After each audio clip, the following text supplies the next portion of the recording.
know if you can hear my sound clear. Check,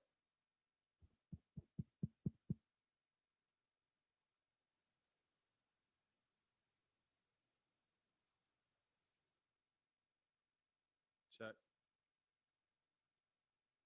Peace, Akiba. Could you hear my sound clear? Let me know, because I might have to. What is up with this?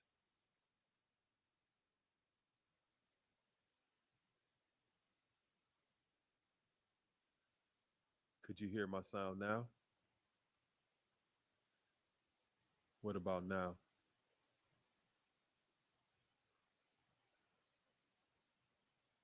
Does it sound a little bit more louder now?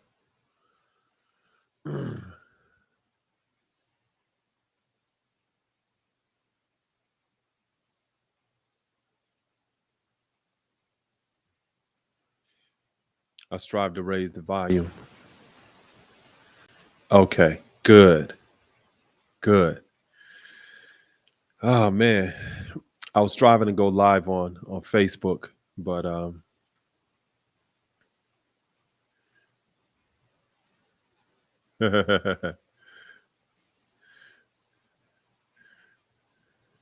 good. Yo, hey, okay.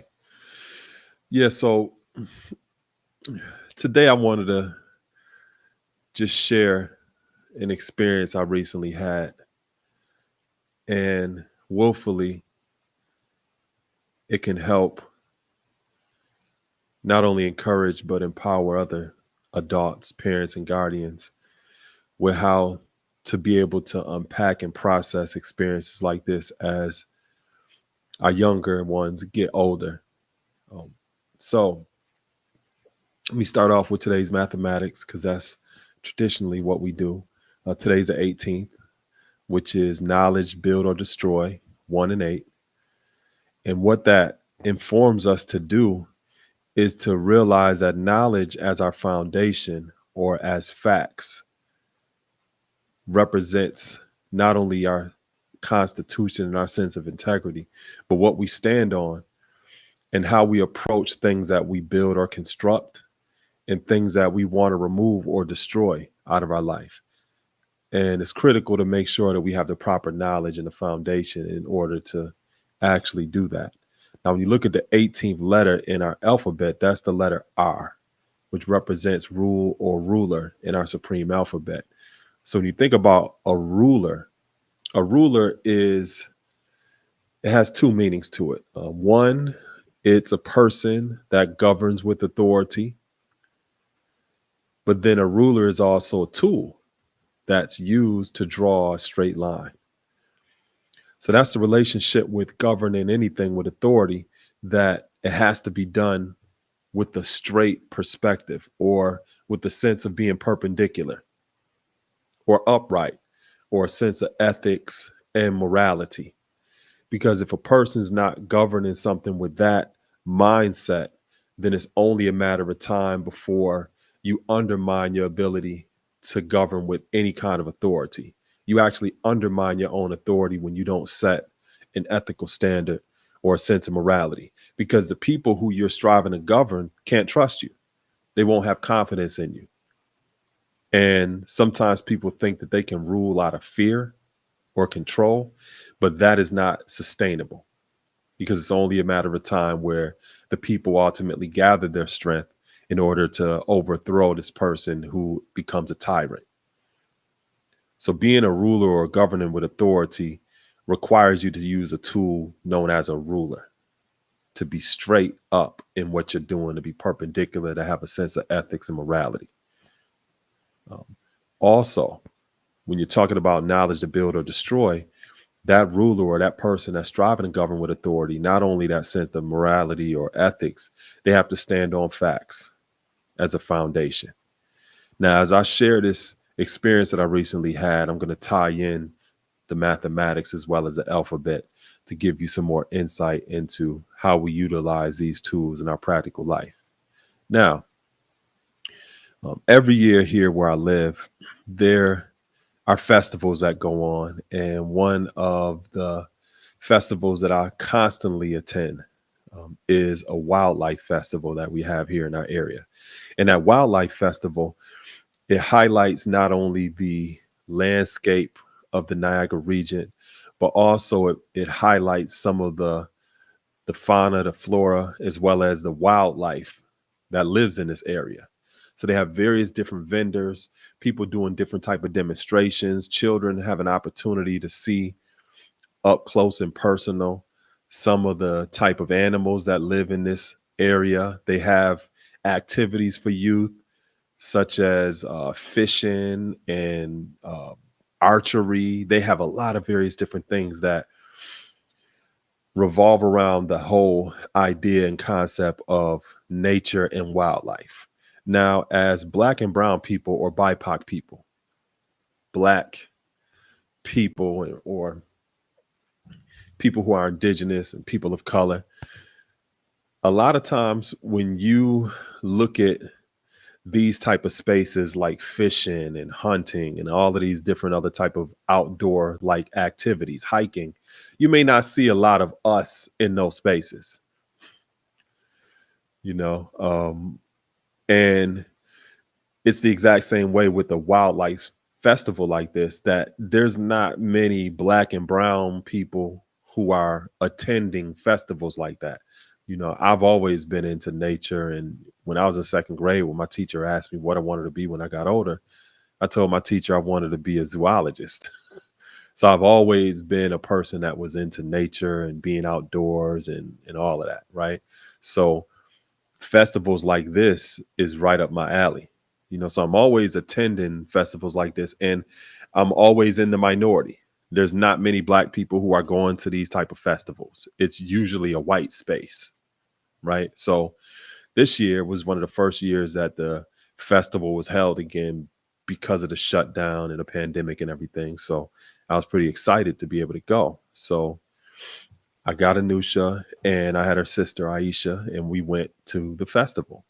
So we're going around, we're looking at some of the different vendors that are there and checking out, you know, some of the wildlife that they have in terms of educating people on some of these animals that are in danger, or, you know, how to address seeing one of these animals if it's injured, and, you know, a lot of those various different things. So we're going around checking it out. And one of the things that they always do at this festival is they have a demonstration by the sheriff department in collaboration with local law enforcement.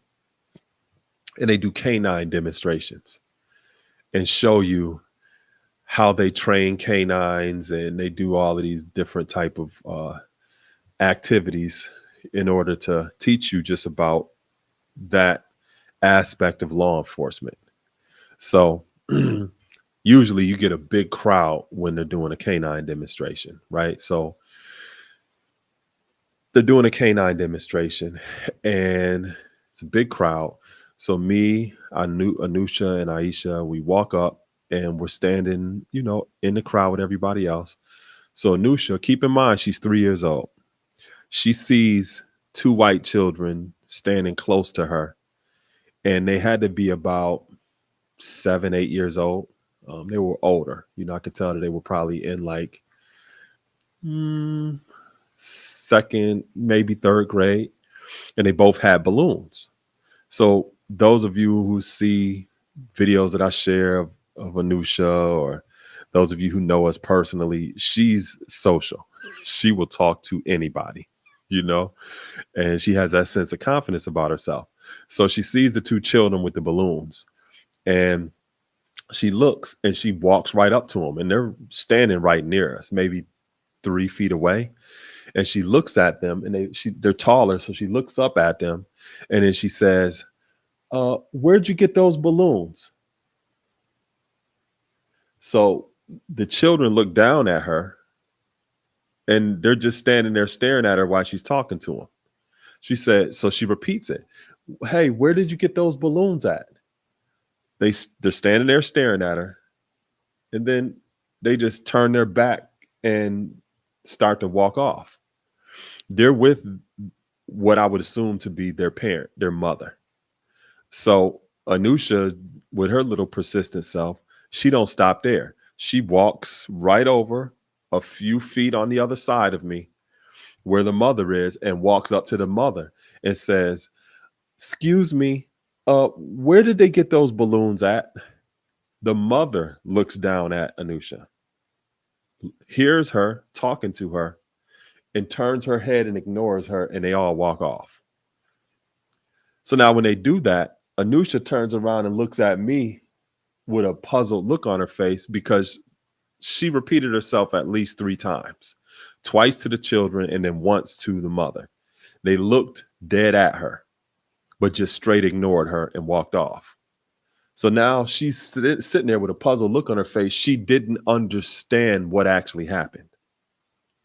It didn't make sense to her. She was striving to make sense out of it, but it simply made no sense because she knew they heard her because they were looking directly at her, but they completely ignored her. So she stood there for a second. She's looking, and then she looks at me with a puzzled look on her face. She still doesn't make sense out of it. And then she goes and sits down on the ground and starts to check out the canine demonstration. There's a little white boy that's sitting maybe 1.5 feet from her. He's sitting there, and when she goes and sits down, and this boy, he had to be about 4 or 5 years old. And this also a little white boy. "What's up, Zaire?" Yo, so this no doubt. Yo, so this little white boy, when Anusha sits down, he turns over and looks at her, turns all the way around and looks at his parent that's standing a few feet behind him, looks back at Anusha, and then moves over about 1 foot like this, like he doesn't want to sit near her. So Anusha looks, and she ignored that right there.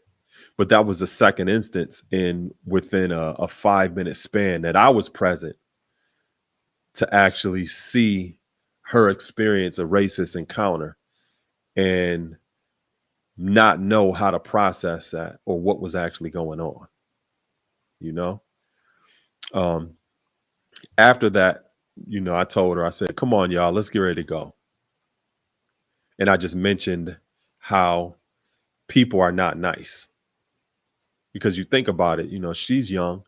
A lot of our children that's in their formative years of development, whether they are 3, 4, 5, 6, 7, 8, they experience encounters like this all of the time. And it's challenging to be able to articulate what's actually happening in those experiences. But one of the ways that we're best able to start defining some of these experiences is to put it in language that they understand. They're not nice, or they're mean, right? So now all of us have had experiences like this. One of the challenges is when you have those type of encounters, how do you process it? How do you unpack it? Because here's the thing. You have some of us who have had encounters like that, where people deliberately ignore us or act like we're invisible or just simply just don't want to be near us. Some of us have consistently had those experiences, and because we didn't have anyone there to help us process what was happening or to make sense out of what was happening, we internalized that. So now let's rewind this experience. Suppose I was a type of parent or guardian that also never understood those type of encounters and wasn't equipped to help my daughter begin to start processing these kind of experiences that she's going to encounter. Suppose I was that type of parent. And because I may not be equipped to be able to help her unpack and process those experiences, she's going to continuously have those type of experiences or encounters, and it's never going to be checked. There's never going to be someone present to say, yo, this is what it is, and this is how you need to handle that situation. Without having someone with the ability to help a person unpack and process that, or to check those experiences, a person can go through life constantly feeling that type of way and never really pinpointing or recognizing what's actually going on, which may force a person to internalize that. So, for example, if Anusha was to continuously have experiences like that, where people are just simply ignoring her, she might start believing that something's wrong with her. If she's asking people questions and they just acting funny and ignoring her or turning her back on her, she might start looking at herself like, what's wrong with me? Or if somebody is deliberately moving away from her, she may never process the fact that something's wrong with them. That ain't got nothing to do with you. But some of our people have never learned to unpack and process these experiences, and we've learned to internalize it. It's the hatred that hate produces, where some of us learn to develop this sense of self-hatred and lack of love for ourselves because obviously other people are not showing us love, or ignoring us, or acting like we're invisible, or treating us differently, or acting like we're less than them, or not as good as them because of simply who we are and how we were born. Some people go crazy because they've never learned how to make sense out of what's happening. So this was one of the first encounters that she experienced at the age of 3, where I was actually present. I don't know about other experiences where I may not be around or anything like that, but this was the first one where I was able to actually witness it. And she did not understand what was actually happening. These people clearly hear me talking to them. Why are they not responding? I know they hear me because they're looking dead at me, but they're acting like they can't talk to me. Not only the children, but the parent did it. And like I said, she had this puzzled look on her face because it did not make sense to her. And that is really the essence of what racism is. It does not make sense. So how do you make sense out of something that by nature doesn't make sense? Because racism is just built on this mythology of white supremacy, that some people are somehow better or more affluent or more beautiful or more intelligent based upon their skin being white, which is a myth.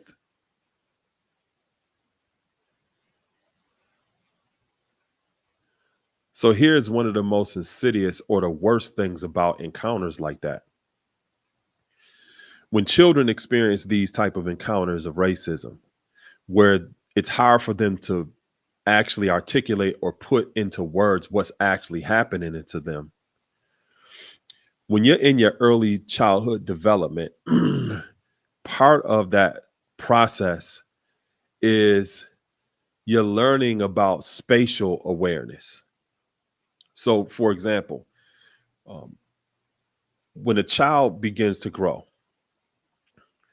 when their consciousness is incarnated in the form, or when a child is born, you can literally see a child using their body or their form because this is something new to them. They're utilizing this for the first time. And they're also learning how to navigate the environment through the relationship of this form through their 5 senses. So their 5 senses are connected to the environment.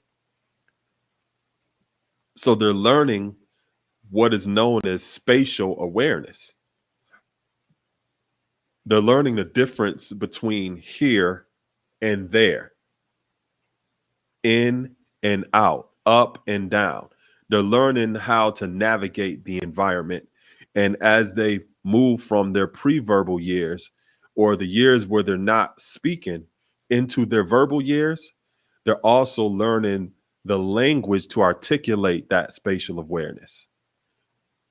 So, for example, they're learning about the difference between past, present, and future. And they're learning a language which communicates the difference between past, present, and future.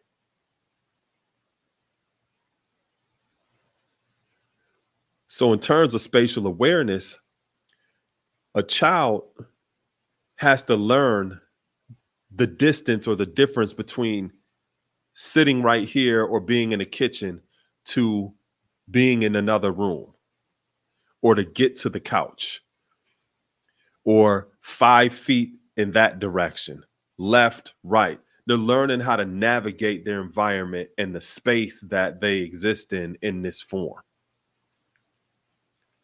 And being able to navigate the environment or to have that sense of spatial awareness relies upon objects within that environment.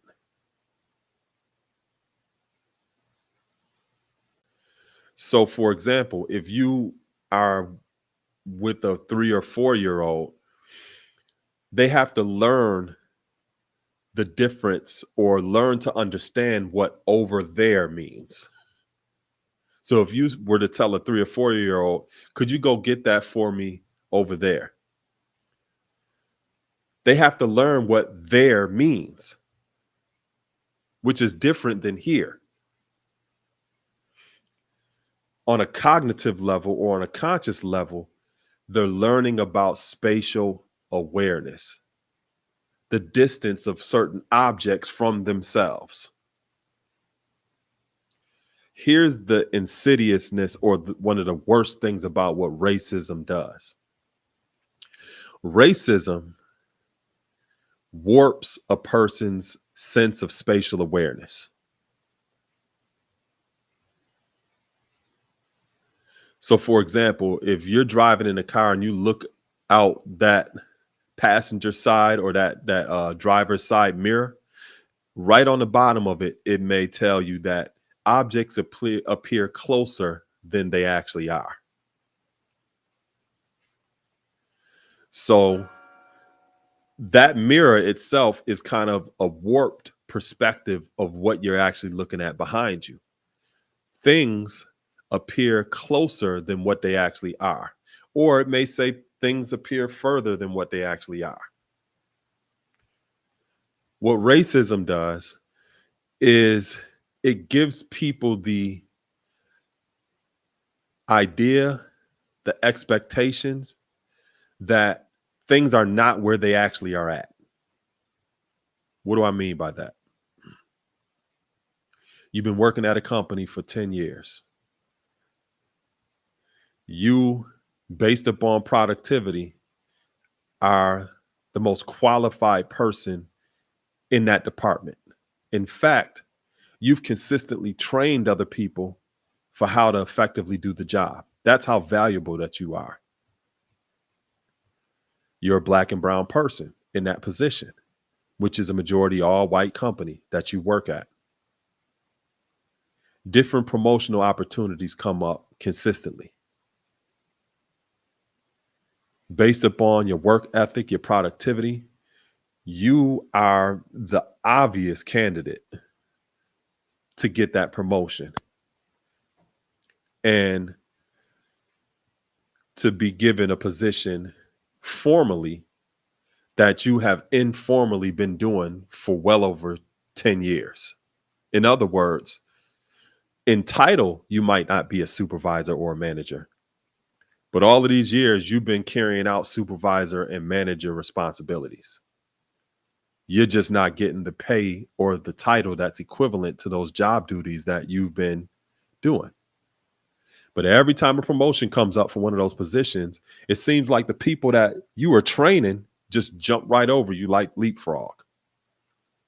These are the people, and they're always white, that's constantly getting these opportunities in these positions, and you're getting passed over consistently. An experience like that can warp your sense of spatial awareness. Because in your mind, that promotion is clearly a specific distance from where you stand and where you've been standing for the last 10 years in that company. But for some strange reason, that object or that opportunity is a lot distant than what it appears to be. Sometimes it's difficult for people to make sense of experiences like that. And then you may find out later on that, hey, this person, this is the reason that they got this opportunity and it wasn't you. And you may get all of the excuses in the world why you didn't get that supervisor position or why that you didn't get that manager position. But the basis of it is it's racism. But how do you quantify this? How do you substantiate that this is actual racism? Why? Because it functions in a way where it warps a person's spatial awareness. It gives you the perspective or the perception that things are a lot closer than what they actually are. Where you're obviously the best and the most qualified for something, but you don't get the opportunity. Things look this close to you, but every time it appears as if you're going to get access to the opportunity, it's not that close anymore. It seems to move.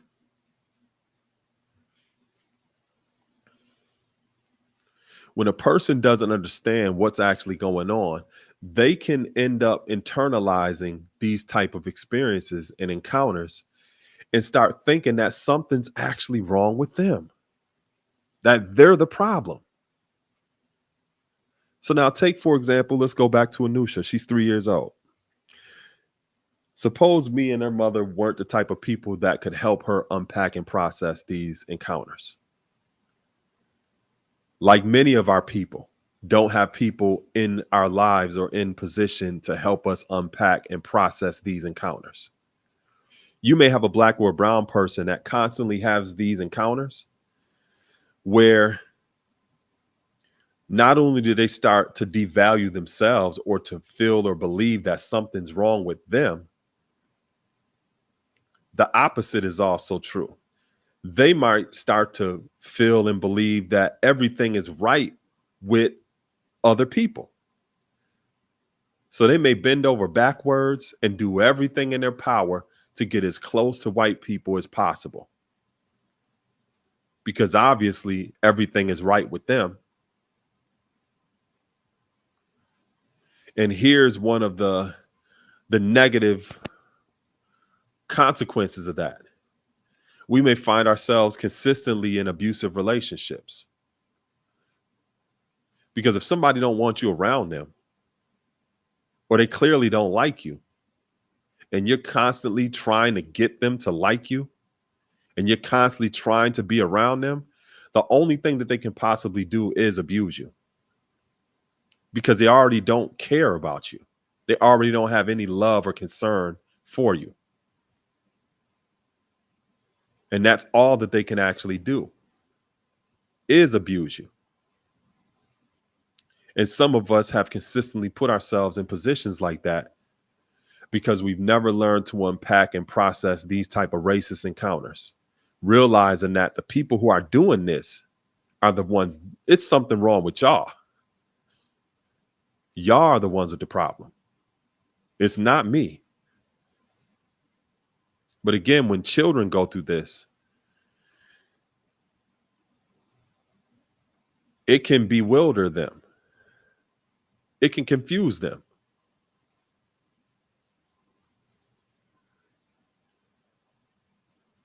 Because obviously they heard what Anusha was saying, but they looked dead at her and chose to ignore her.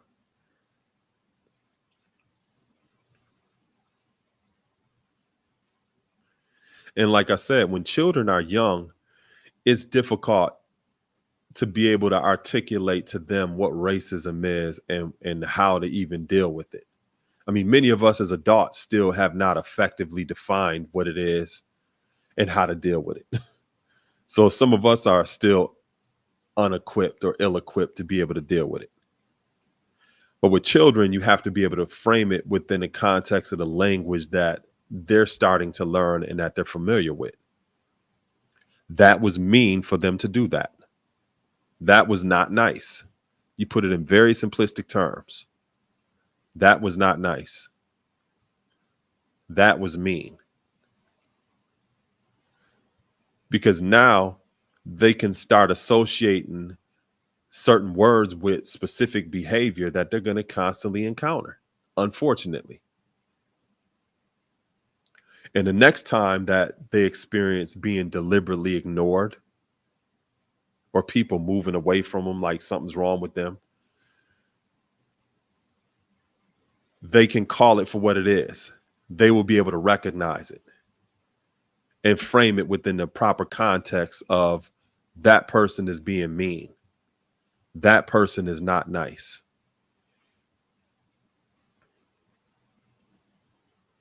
And as they grow in their verbal years and they learn to build their vocabulary, then you can start developing appropriate practices and engaging children in being able to better articulate some of these type of experiences. But when they're young, they need to know that that's mean and they're not nice. As they get older, then you could elaborate on it a little bit more. Why that's not nice, why that's mean. And start sharing with them some of the history in this country of those not nice and mean acts, because we have a lot of documentation.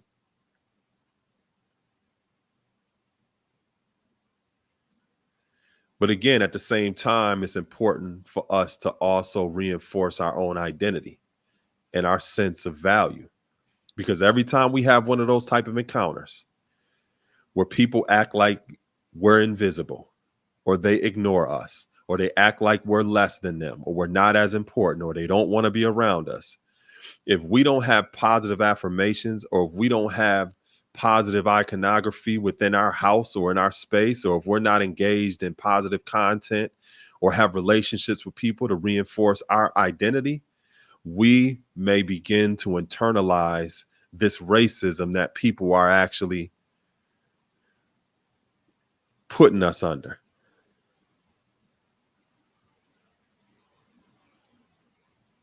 We might really start believing that these people are right and something is wrong with us.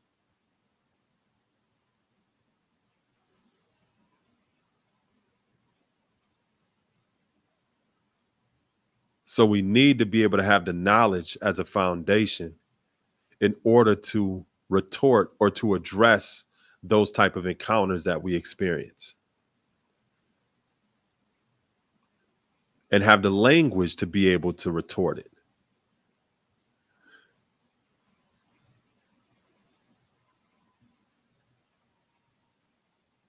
That's very important. You know, there's a lot of us as a people who don't love ourselves.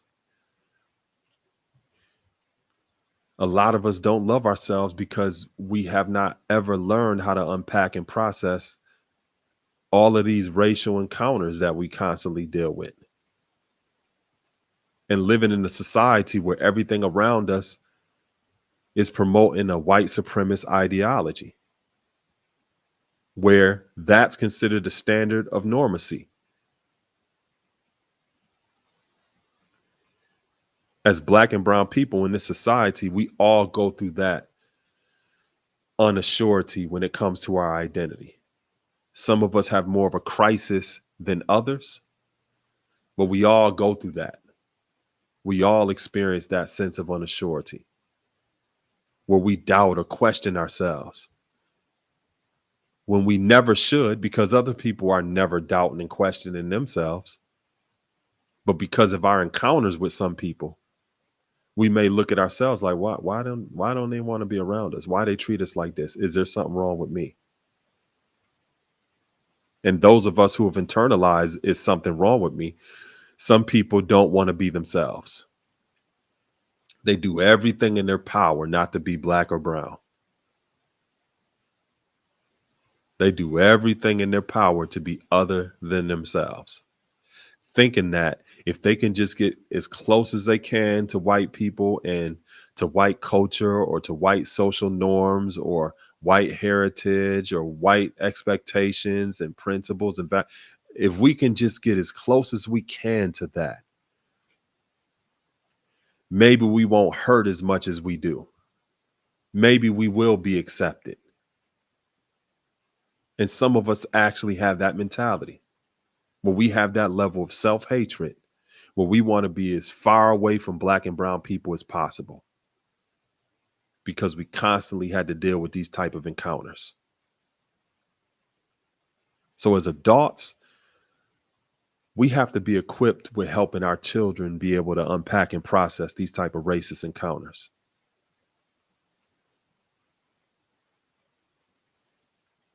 Because the core of it is really gaslighting to make a person believe that what they're experiencing is not real. And what we saw and witnessed wasn't really true.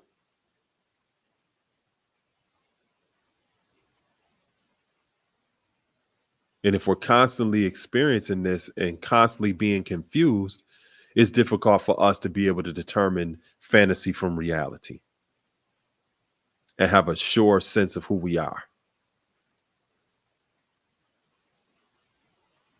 So when you look at black and brown movements in this country, the basis of all of those movements was not only the goal of reclaiming our culture, but also reestablishing a sense of identity in a society that constantly attacks who we actually are, that constantly devalues us as human beings, that has constantly strived to erase us or minimize us. All of those movements were designed to not only reclaim culture, but also to assert an identity outside of the context of the framework of racism and white supremacy. Now, some people may look at that and say, well, these movements were in response to what was happening in this country. No, you can look at it like that, but the reality of it is we've always had this sense of identity before we experienced colonialism and the transatlantic trade of enslaved people or any of these other different experiences that was rooted in racism and white supremacy. We've always had a sense of identity and sense of self. But going through those experiences arrested our development and disconnected us from that identity of what we essentially have been as first world people and fathers and mothers of civilization.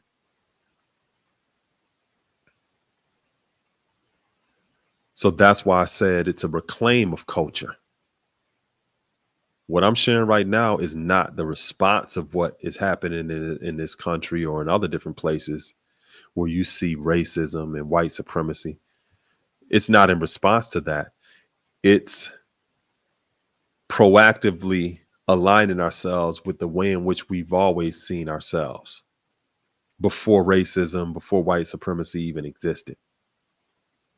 It's just now more than ever before, people can visibly see why it is important to have knowledge of yourself,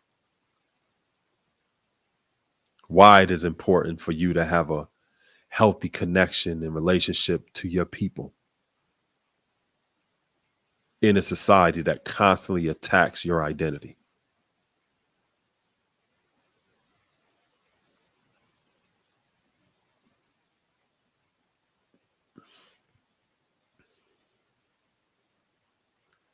So Anusha's 3, and this is her first encounter. And like I mentioned, she was just straight confused. She did not understand why they were behaving like that at all. It did not make sense to her. And that's exactly what racism is. It does not make any sense. And it's important that our children begin to recognize these behaviors and the things that people do that don't simply make sense.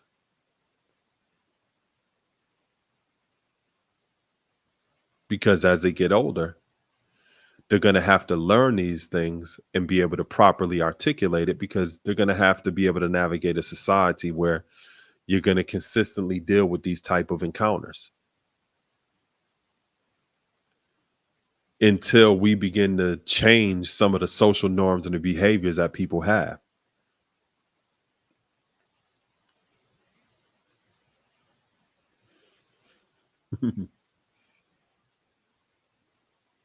But that really relies on us as adults and calling things what they are. When children are young, you can use the word racist or racism,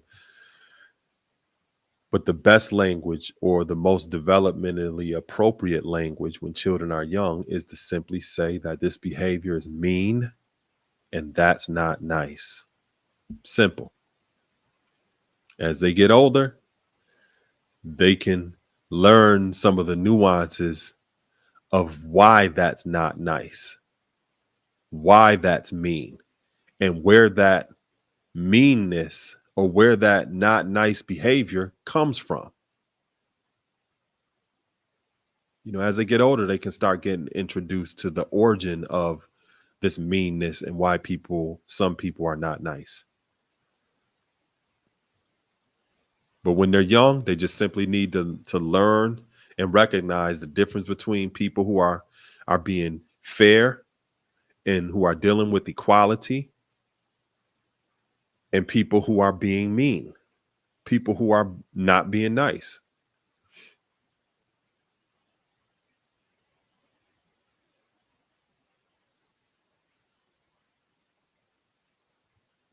So again, I can't stress enough the importance of understanding that racism, the most insidious aspect of it, is that it warps a person's sense of spatial awareness.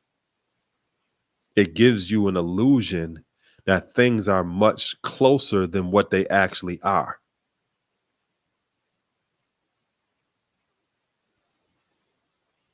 Being black and brown in this society, a lot of us are under the illusion that certain legislation in our municipalities or in our states or on the national level are a lot closer than what they are. We may be under the illusion that certain opportunities for us are a lot closer than what they are.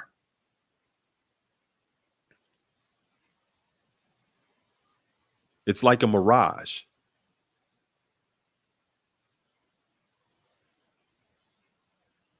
And some of us put a lot of stock and invest a lot emotionally or financially into these mirages, where we think, oh, it's just going to be a little bit longer and we're going to get this law passed or this legislation. It's going to change everything for us. And we think that it's closer than what it is.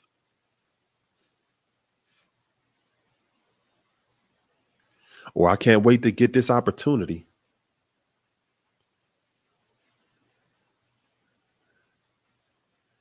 Or to get access to certain materials or resources in this society.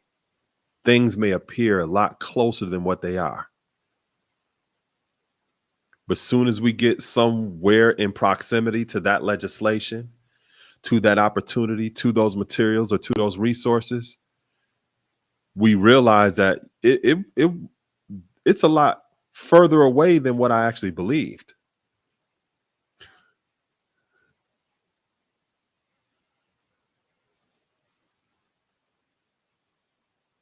We get there, and then the location that this is supposed to happen in is changed. Then we get to that location, and then it's changed again. It's what people call constantly moving the goalposts. Every time you get ready to score, the goalposts are moved. Some people who consistently experience that literally lose their mind and don't understand why things keep shifting around them. Why they just never seem to get that opportunity, even though they're the most qualified. How come just this legislation is never being passed, even though you constantly have politicians or people telling them that any day now, any day now.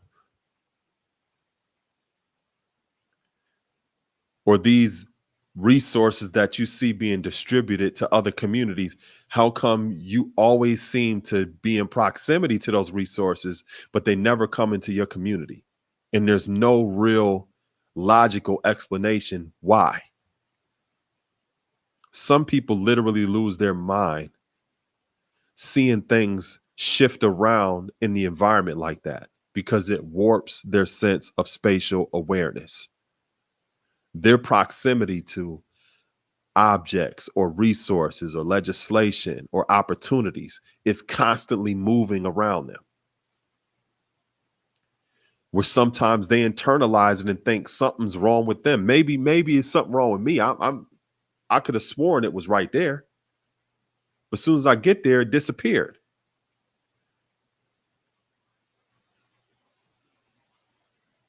Some people don't know how to handle that. And to cope with that warp of their spatial awareness, some people, they become victims of addiction, where the only way that they're able to process and cope with these kind of changes in the environment is dealing with some type of substances.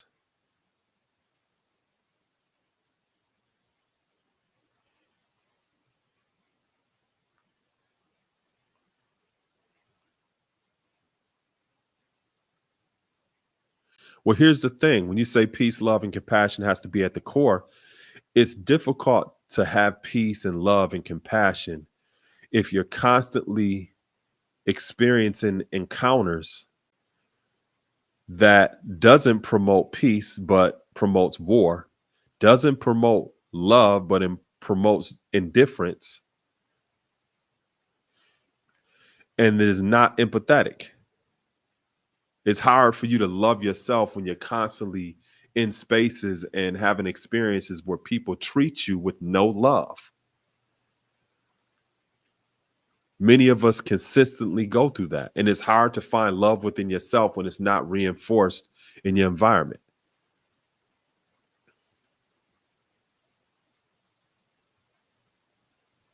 It's already hard enough a lot of times just in our own families, where we're constantly reinforced with peace, love, and compassion. Some of us are born into situations where we don't even get that in our own family. And then we go out into the community, and a lot of times it's compounded, where we may not get no peace, love, and compassion in our own community.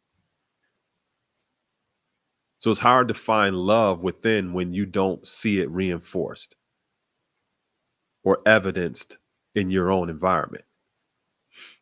So you can see why a lot of times people look for peace outside of themselves, or they look for love outside of themselves, or they look for compassion from people who don't have compassion for them.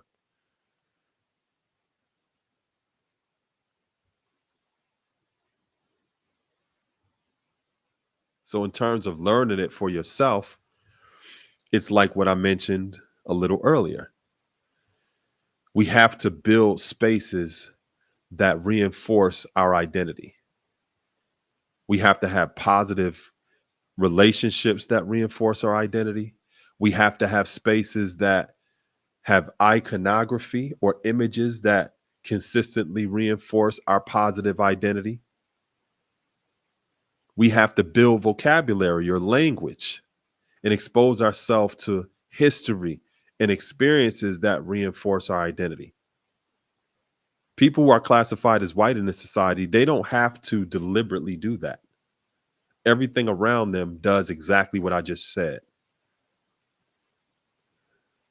They have the iconography, they have the language, they have the institutions, the resources. All of those various different things constantly reinforce an ideology of white supremacy, a mythology of who they actually are. I'm not talking about no mythology. I'm talking about us having knowledge of ourselves and reconnecting and reclaiming the cultural identity that we've always had before colonialism, before the transatlantic trade of enslaved people, before all of those various different experiences. I'm taking it all the way back to first world people when we were fathers and mothers of civilization. We have to reconnect with that and to constantly be in the mindset and in relationship with others that reinforce that identity.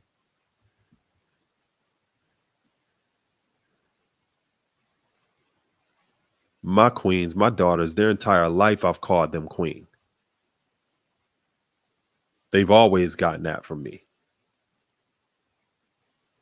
Me reinforcing their identity of who they actually are. When they come in and encounter people who don't recognize that, it's going to be clear.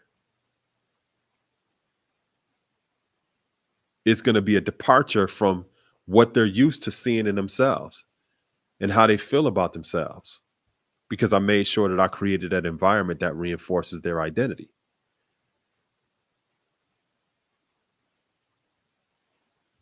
It builds their psychological immunity, and it's their weaponry to be able to defend themselves when they go out into this society and this world that constantly attacks their identity. We have to be able to do that. We have to be able to do that, because too many of our people have been lost because they don't have that knowledge of self.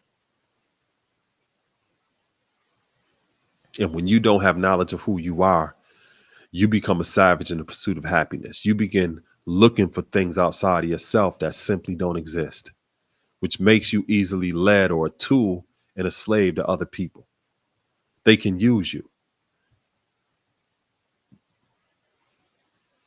When you have a true love for yourself, there's certain things that you won't do or participate in, no matter how much somebody's trying to pay you or the way people strive to sway you.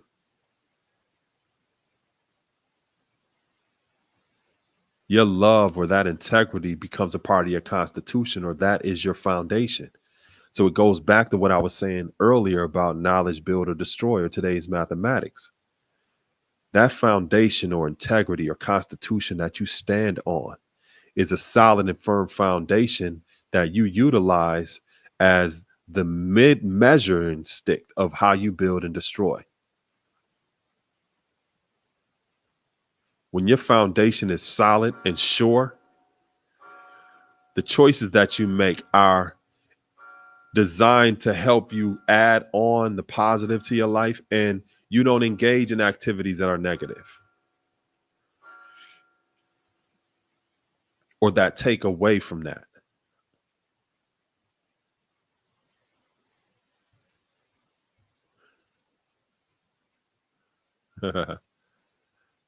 So Atlantis was considered a island between America and Africa.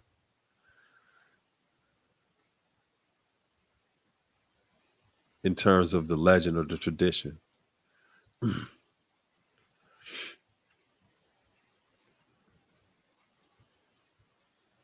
So as my queen grows, as she begins to experience more of life and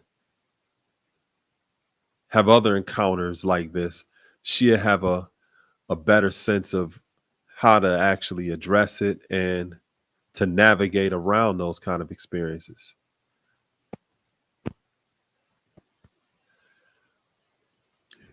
Oh, no doubt. I know that I'm not alone. And I appreciate you saying that. I'm definitely not alone. Because even though that I'm sharing this perspective, I'm sure that all of you can intuit that I'm still speaking this from a perspective of hopefulness. I'm not speaking this from a perspective of disparity. It's from a spirit of hopefulness. You know, when I was growing up, I'm thankful to have the type of household where both of my parents taught me and my siblings about this landscape and how to deal with encounters like this. Like I've mentioned many times before, my old earth, she was a social psychologist.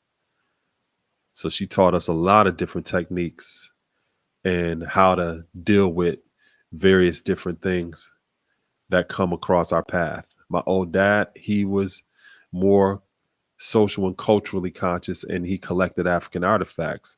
And he taught us about a lot of our contributions to world civilization, as well as our contributions to Western society here in America. So even though I had that foundation, I still experienced that sense of unassurity and insecurity being in a society and in a world that doesn't respect or identify or appreciate who I was as a Black man.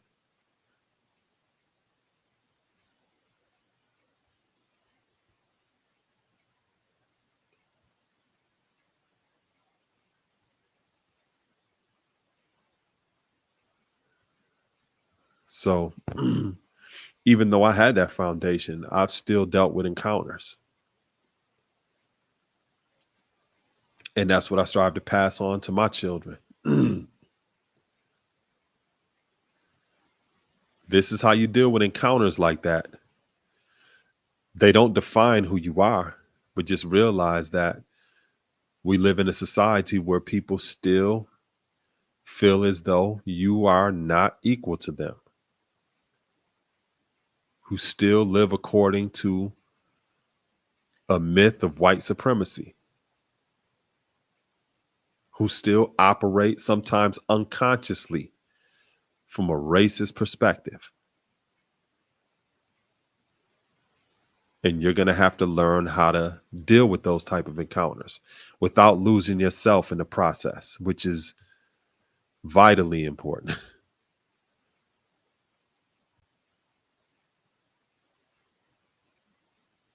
So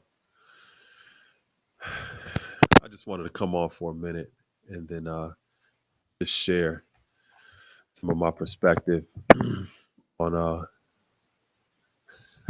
what's up, Ziza? Just share some of my perspective about what was going on.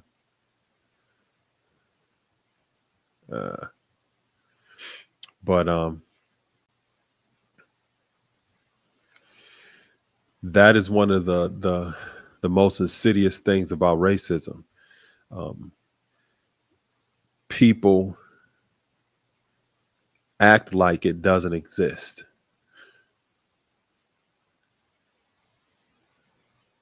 And the people who are experiencing it are gaslighted and treated as if what they experienced and what people were doing just didn't exist. That wasn't real. You're mistaken about a person and why they did what they did, or constantly having that kind of experience can drive some people in crazy, or they may deal with substance abuse or a lot of different things because it's hard to cope with people constantly telling you that what you think or what you feel is not true. That's not what they meant by this. And in your heart of hearts that I know why this person did that or said this. People people have gone and go crazy because of that.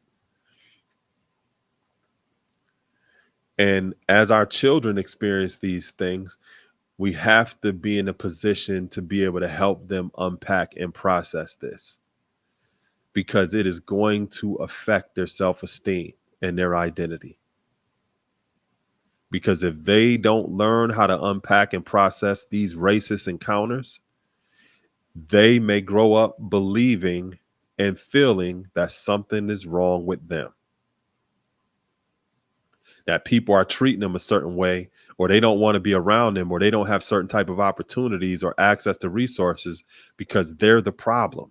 And some of us internalize that and really believe and feel that we're the ones with the problem, which is the root of self-hatred. So if we think that we're the problem, some of us try to erase ourselves because we're already being erased by other people. So we may do it in the form of trying to lighten our skin, trying to change our hair texture, trying to change how we talk, how we dress, changing the type of friends that we have or where we want to be in terms of our proximity to different people, or we want to move in different communities. We do everything in our power to get away from being black and brown because we've internalized the hatred that others are subjecting us to. It's the hatred that hate produced. And then the sick thing about it is some of us sit there and we make it generational. We teach the next generation this, that we shouldn't be proud of being black and brown.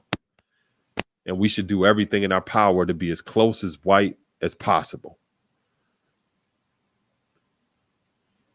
Mm-mm.